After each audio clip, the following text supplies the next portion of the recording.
केन्दुझर ओष्टार जिला स्तरीय शिशु मेला केन्दुझर जिलार जिला स्तरीय 41तम ओष्टार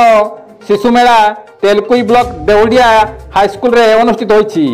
21 और 22 तारीख 2 दिन धरी देउड़िया हाईस्कल रे जिला शिशु मेला अनुष्ठित होईछि। उद्घाटन उत्सव रे तेलकुई विधायक डाक्टर फकीरचरण नायक मुख्य अतिथि भाव जोग देथिले। मुख्य वक्ता भावे ओष्टार राज्य सभापति अक्षय कुमार मिश्र, सम्मान्य अतिथि भावे जन्मान विशिष्ट वैज्ञानिक सुभाषिष गिरी, राज्य ईसी अक्षय होता, उपदेष्टा शांतनु मिश्र, राज्यर प्राक्तन कार्यकारिणी सभापति भिकारी चरण साहू,